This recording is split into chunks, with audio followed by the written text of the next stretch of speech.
Hello friends, welcome to Thangam channel. இன்றைக்கி என்ன சமையல் பார்க்க போகிறோன்னா, வதக்கி அரைச்ச சிக்கன் குழம்பு. பேர் நான் தாங்க வச்சேன். எப்படி இருக்குன்னு சமைச்சு பார்த்துட்டு சொல்லுங்கள். அடுப்பை பற்ற வச்சு ஒரு சட்டி வச்சுக்கலாம். சட்டி நல்லா காஞ்சதுக்கப்புறம் ஒரு 4 ஸ்பூன் அளவுக்கு எண்ணெய் ஊற்றிக்குங்க. எண்ணெய் நல்லா காஞ்சதுக்கப்புறம் மசாலா ஐட்டம் பட்டை 2 துண்டு, 3 ஏலக்காய், 3 கிராம்பு சேர்த்துருக்கேன். பட்டை லவங்க நல்லா பொரிஞ்சதுக்கப்புறம் பூண்டை போட்டுக்கணும். 20 பல்லு பூண்டை நான் உரித்து சேர்த்துக்கிறேன். இஞ்சி அதே மாதிரி ஒரு 10 பீஸ் கட் பண்ணி நான் சேர்த்துக்கிறேன். நல்லா இது வதங்கணும். கொஞ்சம் பொன்னிறமாக வதங்கினா போதும். 4 வெங்காயத்தை கட் பண்ணி நான் சேர்த்துக்கிறேன். நார்மல் சைஸ் வெங்காயம் தாங்க. இது நல்லா வதங்கி வரட்டும். கலரிட்டே இருங்க. வெங்காயம் வதங்கிறதுக்காக நான் கல் உப்பு சேர்த்துக்கிறேன். இப்போது 1 ஸ்பூன் அளவுக்கு நான் கல் உப்பு சேர்த்துக்கிறேன். இது நல்லா வதங்கி வரட்டும். பொன்னிறமாக வந்தால் போதுங்க. இப்போ 2 பச்சை மிளகாய் நான் கட் பண்ணாமல் முழுசாக தான் நான் சேர்த்துக்கிறேன். பச்சை மிளகாவும் நல்லா வதங்கி வந்ததுக்கப்புறம் கொஞ்சம் நடுவில் கலரி விடுங்க.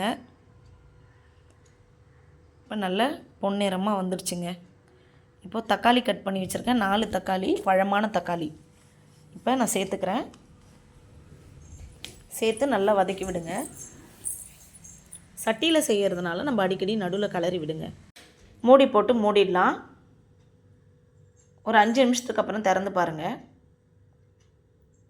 நல்லா வதங்கி வந்திருக்கு. இப்போ கை விடாமல் நல்லா கலரிட்டே வாங்க. நல்லா ஆவி பறக்குதுங்க. நல்லா ஸ்மாஷ் ஆகிடுச்சு. நல்லா வதங்கி வந்திருக்கு. இந்த ஸ்டேஜில் ஒரு அரை முடி தேங்காவை எடுத்து நான் சின்ன சின்னதாக கட் பண்ணி வச்சுக்கிட்டேன். இப்போ இந்த தேங்காவை நம்ம இதில் போட்டுடலாம். தேங்காவும் நல்லா வதங்கி வரட்டும். கைவிடாமல் கலரிட்டே இருங்க.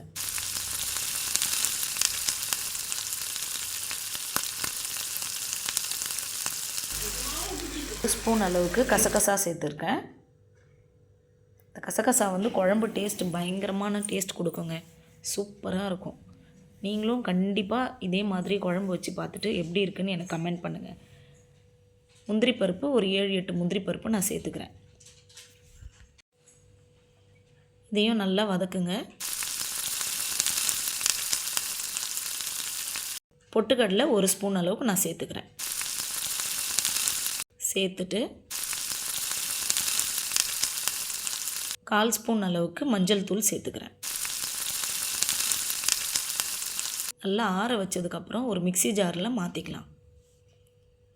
மாற்றிட்டு நல்லா அரைச்சிடுங்க. ஃபைன் பேஸ்ட்டாக அரைச்சி எடுத்துருங்க. இப்போ அடுப்பை பற்ற வச்சு நான் சட்டியை வச்சுக்கிறேன். நீங்கள் எந்த பாத்திரத்தில் வேணாலும் செஞ்சுக்கோங்க. சட்டி நல்லா காஞ்சதுக்கப்புறம் ஒரு 4 ஸ்பூன் அளவுக்கு எண்ணெய் ஊற்றிக்குங்க. எண்ணெய் காஞ்சி வந்ததுக்கப்புறம் பட்டை, லவங்கம், ஏலக்காய், கடல் பாசி இதெல்லாம் சேர்த்து நல்லா வதக்கிக்குங்க. வதக்கிட்டு நம்ம அரைச்ச பேஸ்ட்டை இதில் போட்டுக்கலாம். என்ன இருந்தாலும் சட்டியில் வச்சு சாப்பிட்றதே குழம்பு டேஸ்ட்டு போட்டு ஒரு நிமிஷம் அளவுக்கு கலரி விடுங்க. இங்கே பாருங்கள், நல்லா ஃபைன் பேஸ்ட்டாக இருக்குது. இப்போ நான் சிக்கனை சேர்த்துக்கிறேன். நான் 1.5 கிலோ சிக்கன் எடுத்துக்கிறேங்க. 1.5 கிலோ சிக்கனையும் நான் இந்த கிரேவியில் சேர்த்துக்கிறேன்.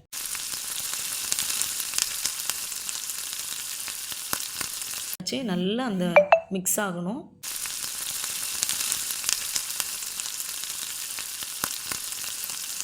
சின்ன ஸ்பூனால் நான் 1 ஸ்பூன் அளவுக்கு கரம் மசாலா எடுத்திருக்கேன். எடுத்து கலரி விடுறேன். 2 ஸ்பூன் அளவுக்கு நான் மல்லித்தூள் சேர்த்துக்கிறேன். நான் எப்பயுமே மல்லித்தூள் கொஞ்சம் அதிகமாகவே சேர்த்துக்குவேன். நாங்கள் கொஞ்சம் காரம் கம்மியாக சாப்பிடுவோம்.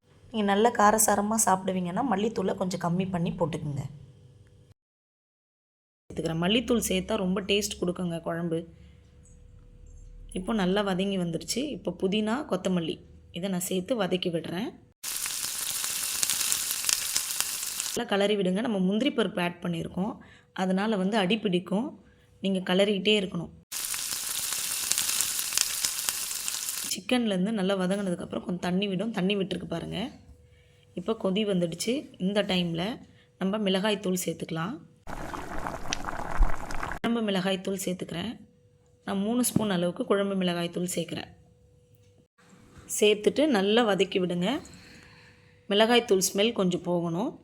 1 ஸ்பூன் அளவுக்கு காஷ்மீரி சில்லி பவுடர் சேர்த்து நல்லா கிளறி விடுங்க. சிக்கன் வந்து நல்லா மிக்ஸ் ஆகணும் இந்த கிரேவியில். சுடு தண்ணி கொதிக்க வச்சுருக்கேன் நான். அதை வந்து நான் இப்போ ஊற்றிக்கிறேன். ஊற்றி நல்லா சிக்கனை வேக விடுங்க. நல்லா கிளறி விட்டுட்டு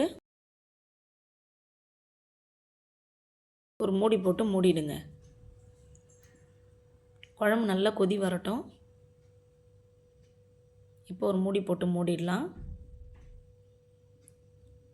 நடுவில் அடிக்கடி திறந்து கிளறி விடுங்க. இப்போ திறந்து பார்க்கலாம். நல்லா கொதி வந்துடுச்சுங்க. சிக்கனும் நல்லா வெந்து வரும்.